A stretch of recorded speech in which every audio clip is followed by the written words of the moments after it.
As a recruiter, I'm going to be talking a little bit about in this episode one skill that is stopping you from succeeding at your new job, and once developed, will hopefully be able to help you transition into your new job as smooth and as best as possible.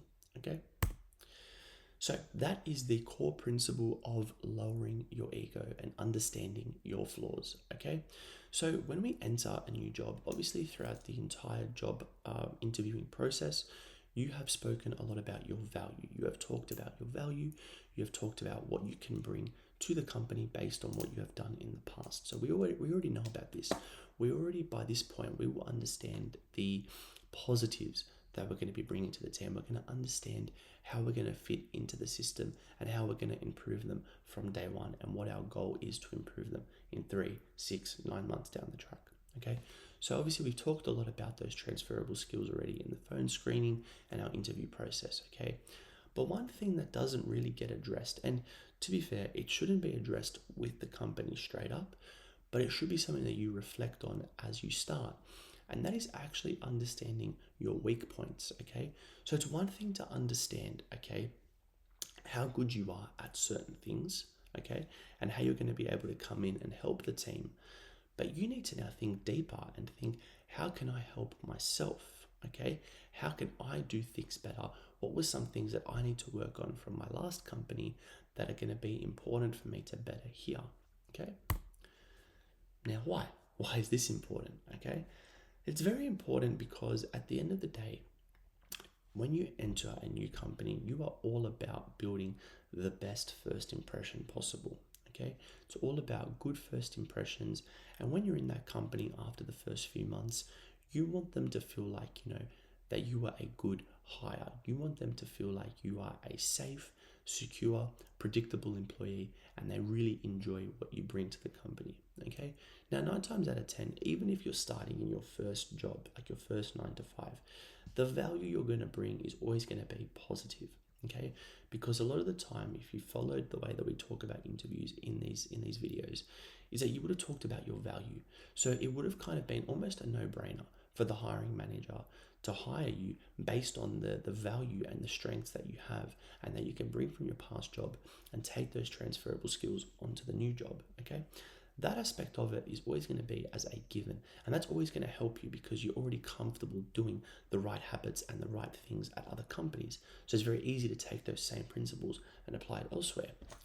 But what's harder to do is, and I think it's just as a human yourself, is to actually take a step back and reflect on what didn't go right at your last company. What were some things that you found that weren't your strong points? Okay, and again, these things are not going to be addressed really in interviews. They may talk about, what's your biggest weakness or things along these lines, but there's obviously that's just a little bit of the question.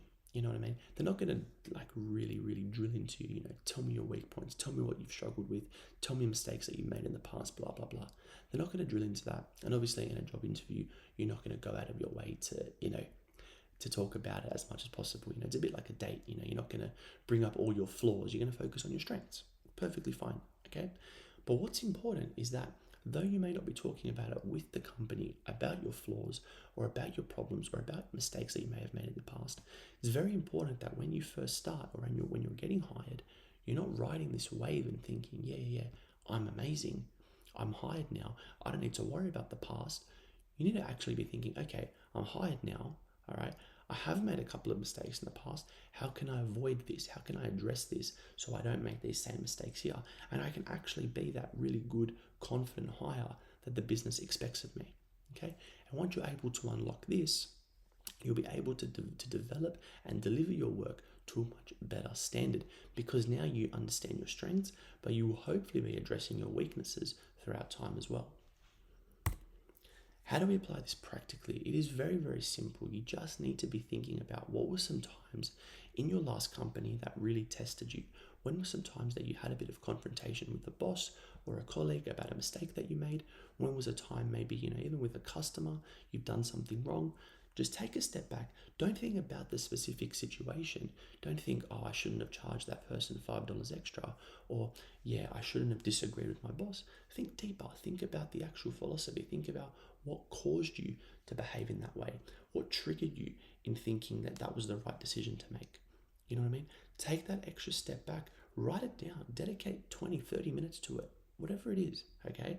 Just take that step back and just really reflect on mistakes that you've made in the past and habits that you don't want to bring into your new company, so you get into that new role and you've hit the ground running because your value is straight away needed and required and appreciated.